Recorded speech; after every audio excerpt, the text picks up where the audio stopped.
देखिए पंडित वैभव नाथ शर्मा के साथ आपके सितारे सुबह 8:30 बजे सिर्फ समाचार प्लस पर।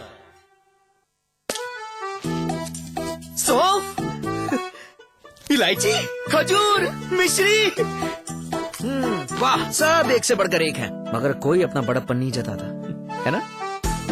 रहो हमेशा पास पास।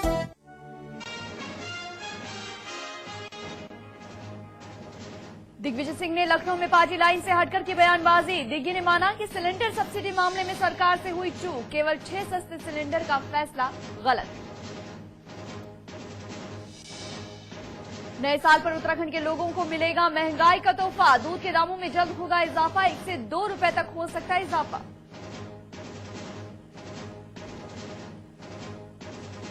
पूर्बिया एक्सप्रेस से सफर कर रही एमबीए की छात्रा से मुरादाबाद में टीटीई ने की रेप की कोशिश। जीआरपी ने किया केस दर्ज, संत कबीर नगर जाकर लिया लड़की का बयान।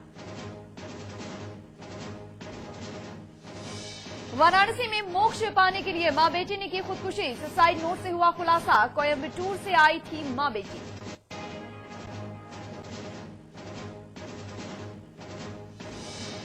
लखनऊ के शेयर ब्रोकर दीपक माथुर की मौत के मामले में नया मोड़। मौत के पहले वीडियो रिकॉर्डिंग कर जताई थी अनहोनी की आशंका। कई लोगों का भी लिया था नाम। पुलिस ने खुदकुशी बताकर झाड़ लिया था पल्ला। इलाहाबाद में महाकुंभ क्षेत्र से बाहर आए शंकराचार्य स्वामी सोपानंद के शिष्य। तंबू लगाने के लिए जमीन नहीं मिलने पर भड़के संत, प्रशासन पर परंपराओं में दखलंदाजी का आरोप। सहारनपुर में वन विभाग में हरे पेड़ को काटने के लिए खुलेआम दी जाती है रिश्वत। समाचार प्लस के कैमरे में कैद हुई रिश्वत लेते हुए वन विभाग के अफसर की तस्वीर। दिल्ली पुलिस के कांस्टेबल सुभाष तोमर की मौत की गुत्थी और उलझी। पोस्टमार्टम रिपोर्ट के हवाले से पुलिस ने किया दावा, सीने और गर्दन में चोट से हुई मौत। डॉक्टर्स ने कहा था हार्ट अटैक से हुई है मौत। दिल्ली में गैंगरेप की वारदात के बाद जागी नोएडा पुलिस से पेट्रोलिंग के लिए 40 अतिरिक्त बाइकों को सड़क पर उतारा।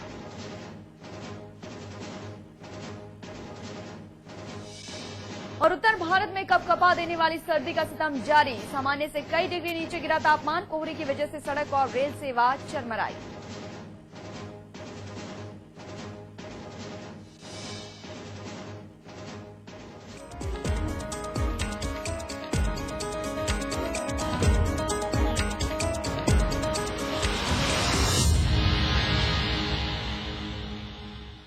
चौथी बार गुजरात के मुख्यमंत्री बने नरेंद्र मोदी।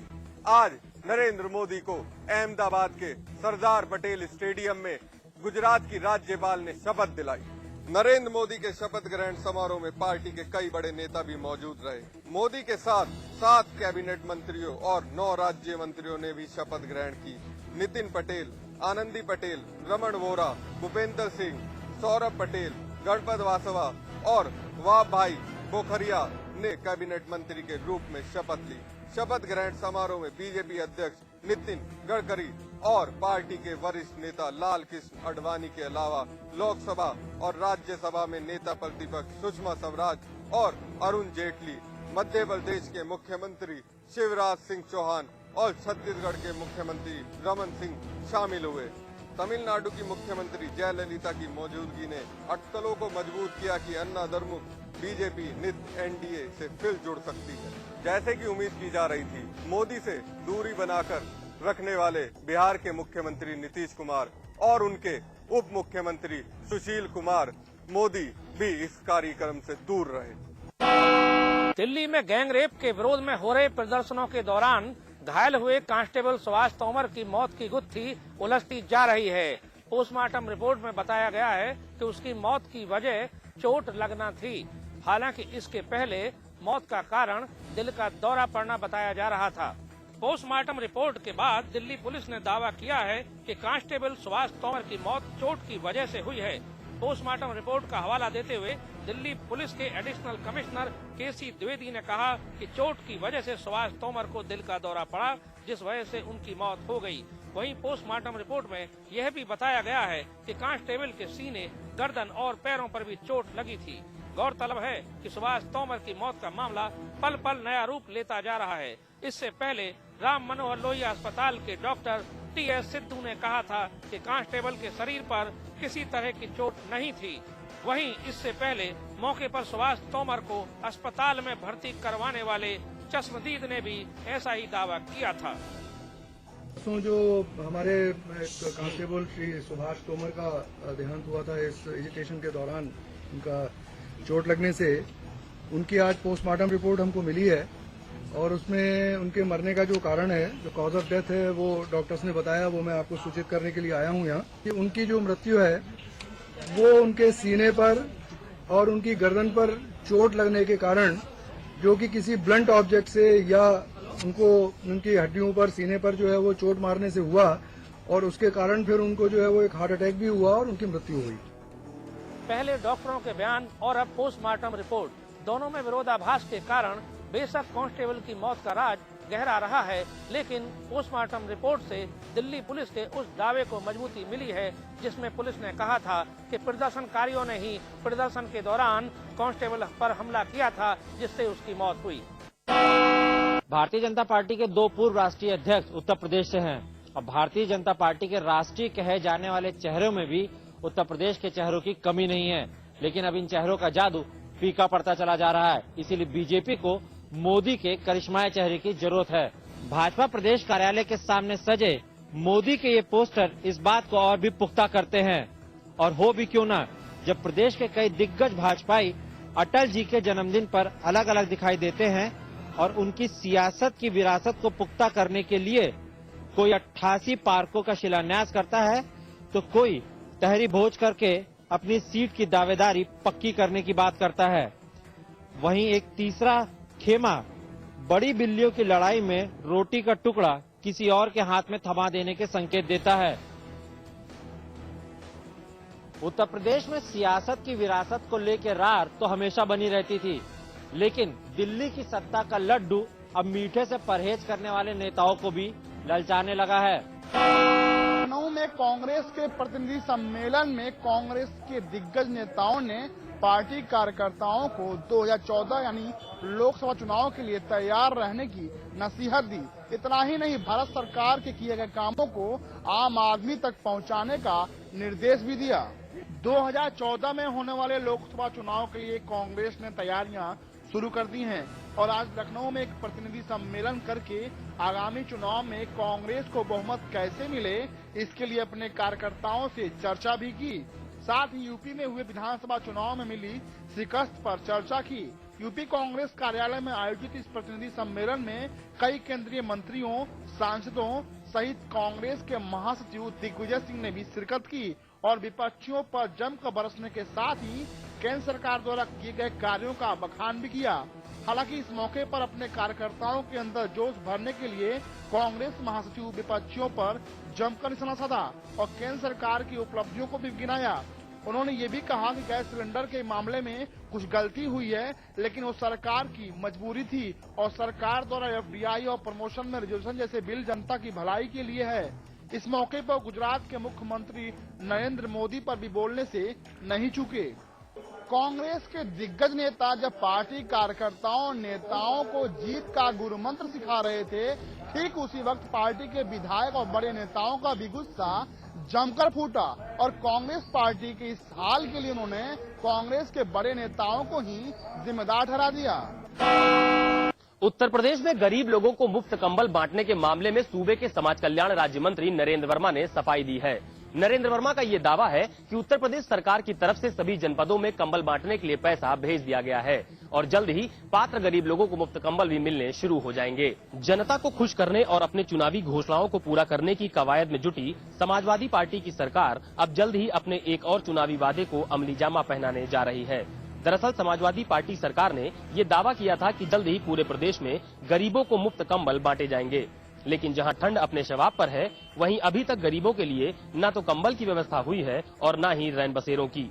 हालांकि बेरोजगारी भत्ता, कन्या विद्याधन और छात्र छात्राओं को लैपटॉप टैबलेट दिए जाने की मंजूरी के बाद अब अखिलेश यादव की सरकार अपने अगले वायदे को पूरा करने की तैयारी में जोर शोर से जुट गई है।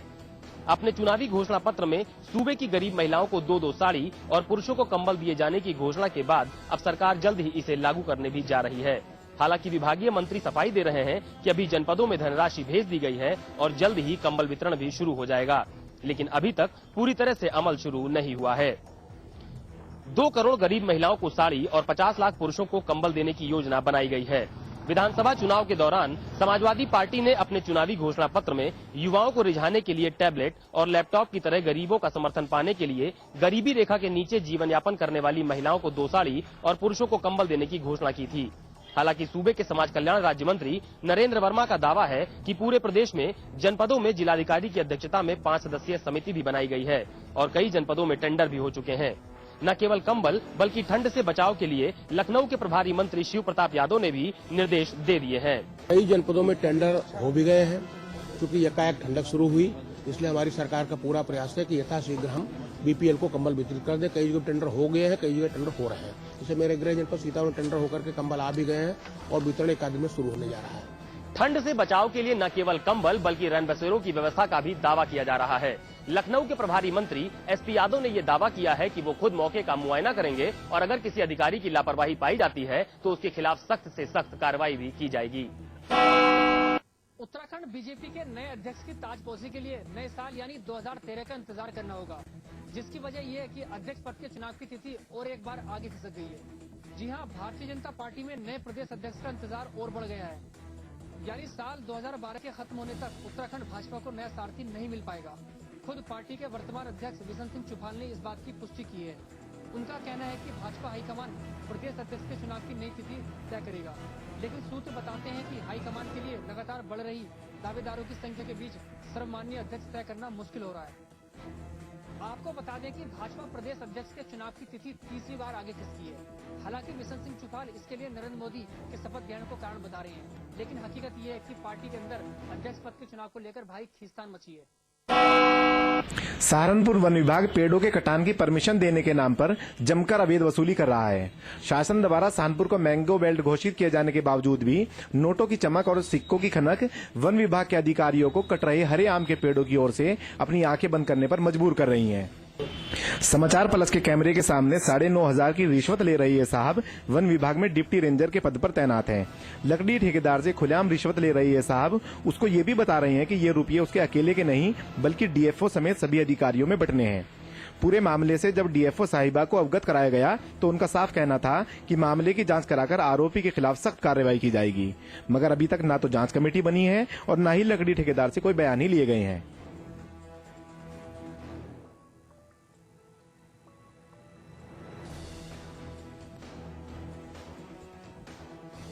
रिश्वत लेकर खुलेआम हरे पेड़ काटने की इजाजत दे रही इस वन अधिकारी पर कब तक कार्रवाई होगी ये तो समय ही बताएगा, मगर इतना तो तय है कि समाचार प्लस की इस खबर के बाद आरोपी वन अधिकारी और वन विभाग का दिन का सुकून और रात की नींद जरूर हराम हो गई है।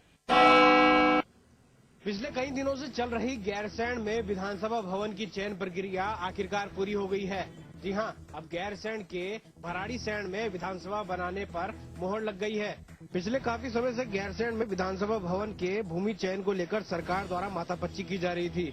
खुद विधानसभा अध्यक्ष और उपाध्यक्ष ने गैरसैंण में 6 स्थानों को चिन्हित किया। उसके बाद वहां पर 10 अधिकारियों की टीम को भेजा गया, जिन्होंने बुधवार को अपनी रिपोर्ट विधानसभा अध्यक्ष को सौंप दी है। विधानसभा में ही बुधवार को आनन फानन में विधानसभा भवन के लिए स्थल के चयन की प्रक्रिया को भी पूरा कर दिया गया। इसके तहत गैरसैंण के भराड़ीसैंण में विधानसभा भवन बनेगा और आगामी 14 जनवरी को वहां पर इसका शिलान्यास भी किया जाएगा। विधानसभा अध्यक्ष, उपाध्यक्ष और मुख्य सचिव समेत तमाम आला अधिकारी इस बैठक में शामिल हुए। बैठक के बाद विधानसभा अध्यक्ष ने कहा कि भराड़ीसैंण विधानसभा के लिए उपयुक्त स्थान है, जहाँ पर पर्याप्त भूमि के साथ साथ भविष्य में विस्तार की भी पर्याप्त संभावना है। वहीं उन्होंने साफ कहा कि भूगर्भीय सर्वेक्षण के साथ साथ उनके द्वारा दी गई रिपोर्ट में भी भराड़ीसैंण पर ही सहमति हुई है। उनके अनुसार विधानसभा के साथ साथ मिनी सचिवालय, विधायक, अधिकारी और कर्मचारियों के आवासों को भी गैरसैंण में बनाया जाएगा। मुरादाबाद में एमबीए की छात्रा के साथ चलती ट्रेन में रेप के प्रयास का मामला सामने आया है। इस बार टीटी पर आरोप लगे हैं। बताया जा रहा है कि आरोपी टीटी शराब के नशे में धुत था। छात्रा ने किसी तरह अपने आप को टीटी के चंगुल से बचाया। छात्रा जयपुर में एमबीए की पढ़ाई कर रही है और दिल्ली से पूर्बिया एक्सप्रेस से संत कबीर नगर अपने घर जा रही थी। फिलहाल जीआरपी मुरादाबाद ने आरोपी टीटी एसके निगम के खिलाफ धारा 376 और 511 के तहत मामला दर्ज कर लिया है।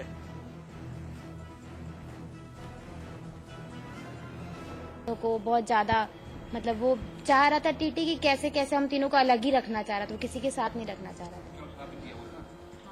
बहुत ज्यादा पिया हुआ था, वो अपने होश में ही नहीं था वो।